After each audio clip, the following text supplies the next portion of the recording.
आणि आता news top 9 मध्ये आपण पाहूयात आजच्या मोठ्या राजकीय बातम्या।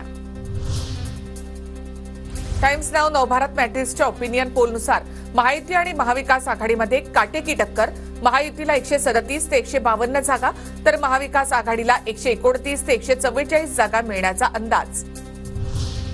ओपिनियन पोलनुसार भाजपच नंबर 1 पक्ष, पण जागा घटणार। टाइम्स नाउ नवभारत मॅट्रिक्सच्या ओपिनियन पोलचा अंदाज।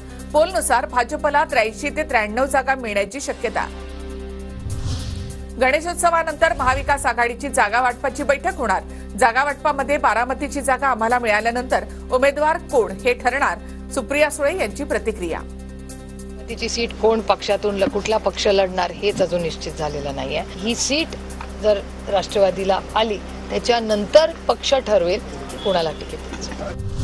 सर्वेनुसार अजित पवारांच्या फक्त 7 ते 12 जागा येत आहेत। अजितदादांचे बाकी 30 आमदार करणार हरिहरी, तेव्हा वाटेल तुतारीच बरी। अमोल कोल्हे यांची अजित पवार गटावर टीका। 7 ते 11 अगदी ॲव्हरेज जरी काढलं तरी 9 जागा या फक्त अजित पवारांच्या पक्षाच्या येतील। बाकीच्या 31 जणांनी काय करायचं? हरिहरी का त्यांनी म्हणायचं मनातल्या मनात बरं झालं असतं तेव्हाच वाजवली असती तुतारी। राज्यामध्ये पुन्हा महायुतीचा झेंडा फडकेल। आमचे आमदार चांगल्या संख्येनं निवडून येतील। भाजप नेते प्रवीण दरेकर यांच्याकडून विश्वास व्यक्त। यश महायुतीला त्या ठिकाणी मिळेल आणि पुन्हा एकदा महायुतीचा झेंडा महाराष्ट्राच्या विधानसभेवर निश्चितच फडकेल यावर आमचा पूर्ण आत्मविश्वास आहे।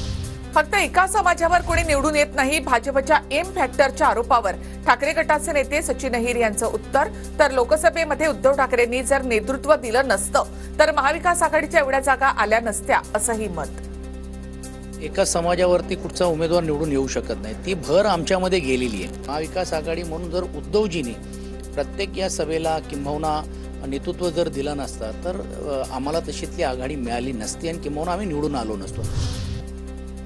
मनसेचे आदित्य ठाकरे यांच्या विरोधामध्ये विजन वरळी ही संकल्पना।